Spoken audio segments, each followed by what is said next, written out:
আসসালামু আলাইকুম। আশা করি সবাই ভালো আছেন। এখন পুরো বাজার ভর্তি নতুন নতুন শাকসবজি ভরপুর। আর এই নতুন শাকসবজি দিয়ে বিভিন্ন রকমের স্বাস্থ্যকর খাবার তৈরি করা যায়। তাই আজকে আমি আপনাদের করে দেখাবো পুষ্টিকর সবজি খিচুড়ি। সবজি খিচুড়ি করার জন্য আমি এখানে কিছু সবজি ভালো করে ধুয়ে ছোট করে কেটে নিয়েছি। আমি এখানে ফুলকপি, গাজর, টমেটো, সিম, মটরশুঁটি, আলু ও পেঁপে নিয়েছি। তবে আপনারা আপনাদের পছন্দ মতো সবজি অ্যাড করতে পারেন। এবার সবগুলো সবজি আমি একটি গর্তযুক্ত পাত্র নিয়ে নিচ্ছি, আর এটাতে আমি খিচুড়ি রান্না করব।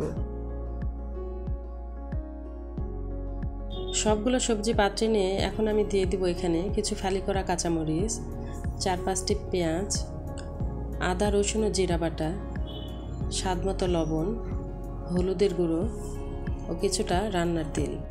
আমি এখানে লবণ শুধু সবজির মাপে নিয়েছি। পরবর্তীতে খিচুড়ি রান্নার সময় চালের মাপের লবণটি পরে দিব। এবার সবগুলো উপকরণ ভালোভাবে কষিয়ে রান্না করে নিব সেদ্ধ হওয়া পর্যন্ত।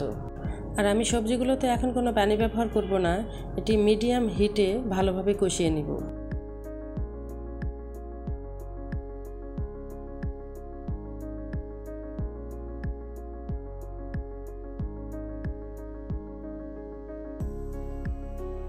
আমার সবজিগুলো কষিয়ে নেওয়া হয়ে গেছে।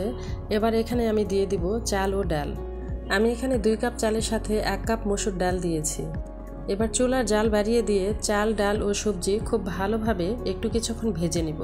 আমি এখানে পোলাওয়ের চাল নিয়েছি, আপনারা চাইলে ভাতের চাল দিয়েও এই খিচুড়ি রান্না করতে পারেন।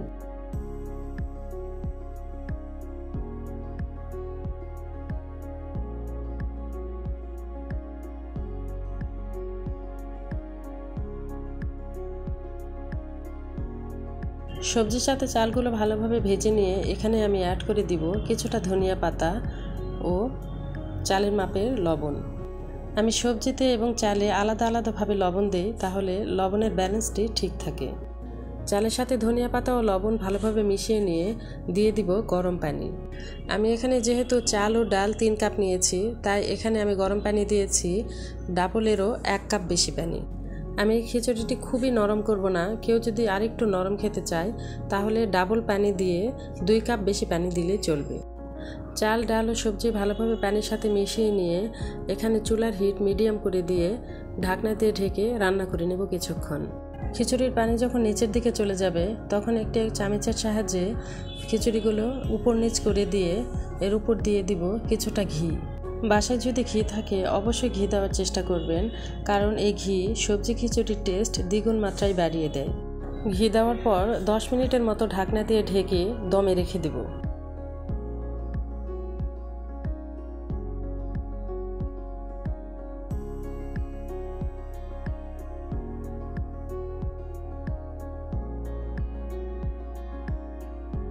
আমার স্বাস্থ্যসম্মত ও মজাদার সবজি খিচুড়ি রান্না হয়ে গেছে।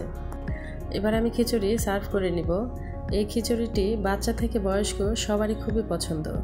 আমার এই সহজ রেসিপিটা যদি ভালো লেগে থাকে তাহলে অবশ্যই এই শীতে একবার হলেও ট্রাই করবেন।